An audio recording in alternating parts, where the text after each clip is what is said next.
Mes chers compatriotes guinéens, bonjour et bonsoir selon vos points géographiques. Souleymane Condé, président du Parti de la diversité républicaine de Guinée. Ce samedi 30 septembre 2023, il est exactement 10 h heure de Boston. Mardi prochain, on sera le 2 octobre 2023. 2 octobre 1958, 2 octobre 2023, notre pays, la République de Guinée, aura 65 ans d'indépendance. 65 ans en tant qu'une nation libre et indépendante. Pour cette 65e année, qu'est-ce que nous allons retenir? Après 65 ans de liberté, de choix, notre propre destinée. Moi, je n'ai pas décidé d'écrire un discours parce que notre histoire est tellement tumultueuse qu'il ne s'agit pas d'écrire des beaux mots, des jolis mots. Mais il est temps qu'on se dise certaines vérités, des vérités inamicales, des vérités qui font mal, mais qui sont bonnes pour notre lendemain meilleur. Ce 65e année d'anniversaire de l'indépendance de la République de Guinée, je le mets sur le signe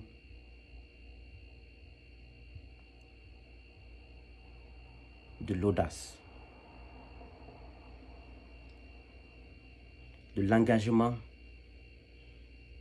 pour la vérité, pour la justice, pour la bonne gouvernance et pour la démocratie.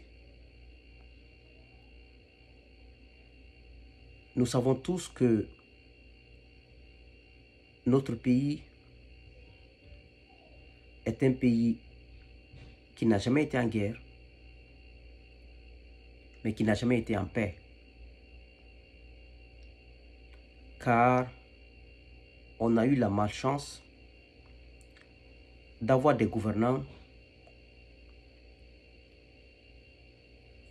qui ont toujours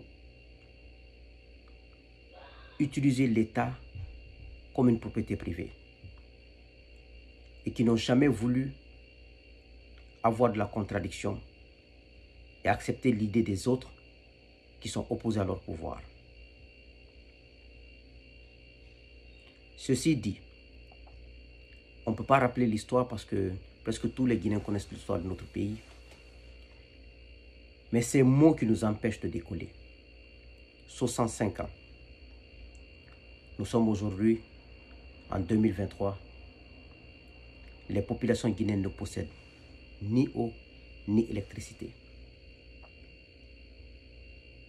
Aucun service social de base.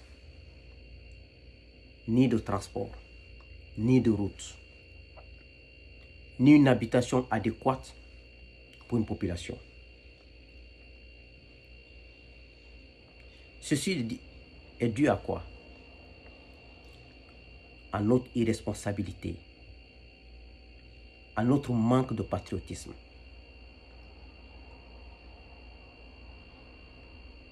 Surtout les intellectuels qui sont là à l'école, qui savent lire et écrire, et qui ont eu des diplômes, et qui ont travaillé dans des grandes institutions panafricaines, internationales, mais qui ont toujours défendu leur propre intérêt ou de l'intérêt de la nation. Quand la nation est en péril, rares ceux qui se lèvent pour dire « nous ne sommes pas d'accord ». Et quand eux se lèvent, on les considère comme des apatrides, pourtant c'est eux qui sont sur la vérité. Mais aujourd'hui, on oublie une chose. Quand il y a la misère, c'est tout le monde qui souffre. Quand il y a le bonheur, c'est tout le monde qui sourit. C'est tout le monde qui sera heureux. Et c'est tout le monde qui est heureux en même temps. Donc, chers compatriotes guinéens, il ne s'agit pas d'écrire des beaux discours dans ce pays. Notre premier président, le feu Ahmed Sékou Touré, paix à son âme, était tellement un président éloquent, élégant. Il a dit tout ce qu'il avait à dire.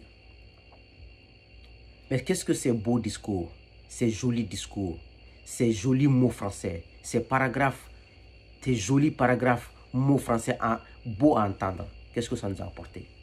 Rien. Qu'est-ce que ces idéologies nous ont apporté? Rien. Est-ce qu'il n'est pas temps qu'on embrasse le pragmatisme, faire ce qui est possible et éviter ce qui n'est pas possible, et se mettre au travail, et être honnête entre nous, être juste entre nous, éviter l'exclusion, éviter la division ethnique, et d'éviter la mauvaise gouvernance.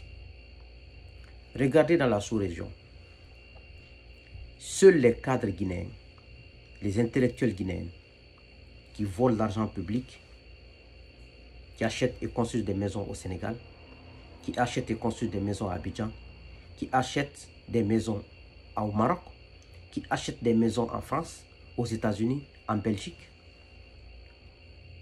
Aucun de ces pays limitrophes, aucun cadre de ces pays limitrophes ne vole l'argent de leur pays, en tout cas pas les Sénégalais ni les Ivoiriens, qui viennent investir, acheter des maisons en Guinée. Ils ne le font pas. Acheter des maisons, même à Bamako, au Mali. Un directeur national des mines sous le régime de Chul, le régime d'Alpha Condé, et aller construire un château à Bamako. Tu ne verras aucun cadre malien qui vole l'argent du Mali aller investir en Guinée, acheter des maisons et tout. Voici notre mal. Et les intellectuels ont tellement abandonné leur rôle dans ce pays que c'est devenu des maux de tête pour tout le monde. L'histoire récente de notre pays, lors du changement constitutionnel pour le 3e mandat du régime de Chul. Hier, j'ai écouté un certain professeur Bano Bari, un grand intellectuel, un grand sociologue, mais qui a lu un discours, une journée qu'ils ont appelée journée citoyenne ou semaine de la citoyenneté. Il dit qu'il a un rêve de voir les Guinéens unir. Il a cité de bels exemples, de beaux discours. Mais pendant ce temps, ce grand sociologue, ce grand intellectuel, un professeur, était ministre de l'enseignement national sous Alpha Condé. Mais il n'a pas pu de Alpha. J'ai un rêve, il faut arrêter le 3e mandat, sinon les conséquences seront désastreuses pour notre pays et pour nous-mêmes. Cet intellectuel fait partie de ceux qui ont accompagné le 3e mandat avec son lot de morts, avec le pillage de nos ressources financières. Il n'a rien dit. Maintenant, aujourd'hui, il vient comme si il n'a rien fait de mal. Il ne s'est pas associé à la chose la plus horrible de ce 21e siècle dans l'histoire de la Guinée.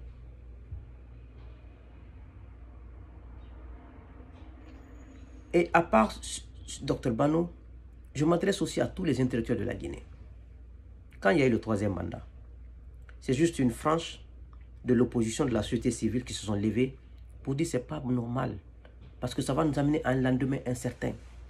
On n'est pas d'accord. Il a fait 2 mandats, il doit partir. On a une constitution qui est là. Les intellectuels devaient se lever en ce moment. Pas aller dans la rue pour insulter le président Alpha. Pas s'opposer avec des bâtons, avec des fusils. Mais aller faire des conférences de presse pour dire, nous pensons que le 3e mandat nous mènera à telle fin, vu la situation sociologique de notre pays. Mais ils sont restés indemnes, sauf quelques rares intellectuels qui se sont levés, qui ont pris la plume et qui ont parlé. Et quand la transition est venue, ces mêmes intellectuels ont pris leur diplôme et leur CV pour venir au niveau de la junte, pour avoir de la place, parce qu'ils n'ont rien fourni, hein, mais ils veulent de la place quand il faut avoir de la place. Ils sont nombreux, ces intellectuels-là. Il y a des anciens premiers ministres dedans. Ils ne connaissent que profiter du pays. Ils ne font rien pour la Guinée. Il y a des anciens ministres dedans qui ont fait 10 ans, 15 ans ministres, d'autres qui ont fait 5 ans, 6 ans ministres. Ou ces Guinéens qui sont assis dans les institutions internationales, au PNUD, au FAO, aux Nations Unies, à la BAD, aux institutions panafricaines, la BAD, l'Union africaine ou la CEDEAO. Ils ne participent à rien, ils sont dans leur bureau. Au moment où la nation a besoin d'eux, c'est quand ça chute, ils viennent avec leur CV pour avoir de la place pour s'enrichir. C'est ce qui est arrivé avec le premier ministre qui a été choisi quand la junte est venue au pouvoir en 2021. C'est la même chose, c'est les mêmes intellectuels, c'est le même type d'intellectuels qui savent que profiter du pays. Pourtant, la nation a besoin que ses enfants tranchent quand nous sommes dans l'impasse. Et aujourd'hui, nous sommes dans une transition dont l'issue, tout le monde connaît, le chemin qu'a pris ces gens, et que ça finira par une autre transition, et qui sera très dommage. Au lieu que les intellectuels se lèvent pour dire non, nous ne sommes pas d'accord, le chemin qu'a pris la transition, ça risque de nous mener vers un lendemain incertain. Ça risque de nous mener vers une nouvelle transition. Ce n'est pas normal. Mais ils sont assis, ils ne parlent pas. Ils laissent l'opposition et la société civile faire le combat. Le jour où eux réussiront leur combat, ils amèneront leur CV encore pour dire « Je suis un ancien Premier ministre, je suis un ancien ministre d'il y a 5 ans d'expérience, je suis un intellectuel qui travaille à la BAD, qui travaille au FMI, qui travaille ici. » Ils n'ont rien foutu. Ils n'ont apporté ni de matière grise à cette lutte noble, ils n'ont apporté ni la contribution financière pour aider cette lutte noble, mais ils n'ont rien fait. Mais pour partager les places, pour avoir un poste de Premier ministre, pour avoir un poste de ministre, ils ont un grand CV. Mais personne ne veut se sacrifier comme nous le faisons aujourd'hui. Et je profite d'ailleurs pour féliciter et remercier les médias qui se distinguent aujourd'hui. À ne pas dire qu'ils prennent la part de l'opposition, mais qu'ils disent que la transition n'est pas pour un bon chemin. Il y a FIM FM et d'autres médias. Bravo à vous. Parce que il faut être patriote pour oser comme ça. C'est vrai qu'on vous accuse de tout, mais n'écoutez pas ça. Ce qui est sûr, ce qui est là, c'est que Dieu sait comme vérité. FIM FM fait un bon boulot. Ils apprécient les actions de la transition, les actions qui sont bonnes. Ils dénoncent les mauvaises actions, ils dénoncent les mauvaises pratiques. Et ils applaudissent les bonnes actions. Et ça, c'est très salutaire. C'est un signe de patriotisme. Ils n'ont pas besoin de prendre des armes dans la rue, de prendre des bâtons dans la rue, mais ils ont leurs moyens de contribuer à renforcer la démocratie.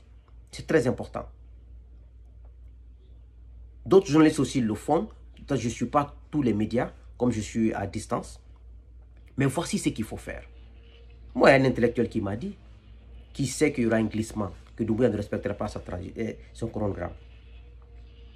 Mais il préfère le dire au téléphone, mais personne ne va prendre son stylo pour dire « Attention, le pays glisse. Attention, c'est pas comme ça. » C'est ce que le pays attend de ses intellectuels. Et ce que le pays attend de ses enfants. On attendait qu'un magistrat ou des magistrats se disent « Attention, la manière dont vous avez retiré la maison du président Cellou Dalein Diallo, ce n'est pas normal. Ce n'est pas de la justice, de l'injustice.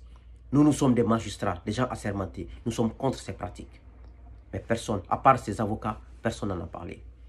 On attendait que les magistrats disent « Attention, la méthode utilisée pour retirer la maison du président Sidya Touré n'est pas normale. » Nous sommes opposés à ça. Nous sommes des hommes de droit, des hommes assermentés. Nous n'accepterons pas ça.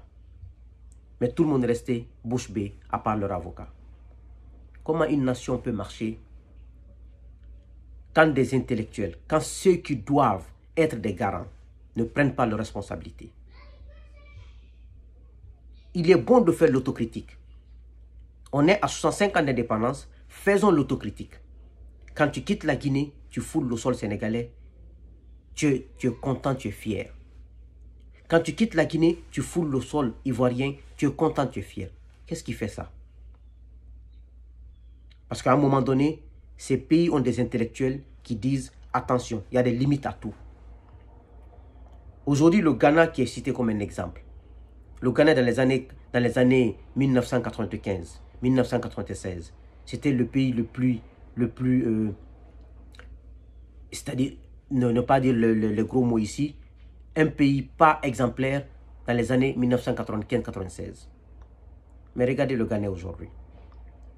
Le Ghana aujourd'hui, économiquement, socialement, politiquement, démocratiquement, est le pays le plus stable de l'Afrique de l'Ouest. Qu'est-ce qui fait ça?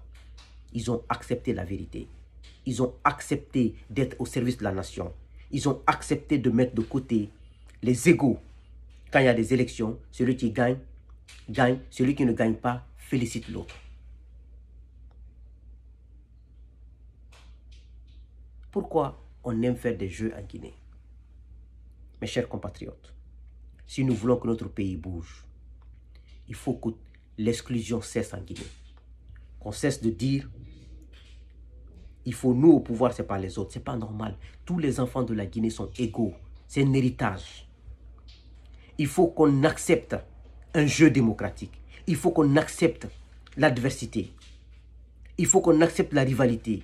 Non la méchanceté, non la haine, non l'exclusion. Voici comment moi je pense que la Guinée doit être. Quelle que soit la cruauté de la vérité, disons-la, mais dans le respect, en respectant tout le monde, en donnant chacun sa place. Mais si nous cohabitons avec le mensonge, si nous cohabitons avec la démagogie, si nous cohabitons avec les jeux de dupes, parce qu'on a mis dans la tête des Guinéens qu'il faut être malhonnête pour être un bon politicien, qu'il faut mentir pour être un bon politicien, qu'il faut savoir trahir, qu'il faut savoir tromper les gens pour être un bon politicien. Non, ce n'est pas normal, ce n'est pas vrai.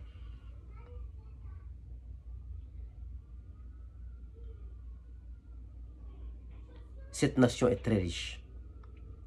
Les Guinéens méritent d'avoir de l'eau dans leur pompe, dans leur robinet 24 heures sur 24. Les Guinéens méritent d'avoir de l'électricité dans leur maison 24 heures sur 24. Les Guinéens méritent d'avoir des maisons sociaux dignes de nom. Les Guinéens méritent d'avoir de la connexion pour se connecter à moindre coût et de la qualité. Mais regardez aujourd'hui, chez nous rien ne marche. Acceptons. Aucune ethnie ne pourra mettre d'autres ethnies dehors de la Guinée. Aucune ethnie ne pourra être supérieure à l'autre en Guinée. Si nous voulons que cette nation marche, on doit se dire les vérités. On doit arrêter l'exclusion.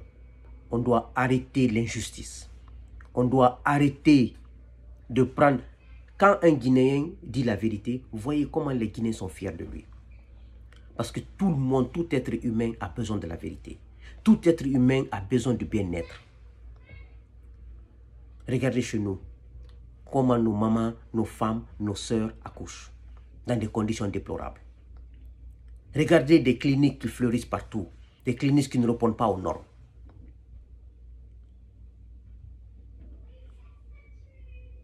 Cette nation, elle a besoin des hommes intègres, des hommes d'État, qui n'ont pas pour objectif de s'enrichir, qui n'ont pas pour objectif de faire la promotion de sa communauté, de son ethnie. Ce pays a besoin des hommes qui ont besoin d'unir ce peuple. Et ce pays a besoin des leaders qui tiennent parole, qui respectent tout le monde, qui donnent la place aux médias, la place prépondérante aux médias,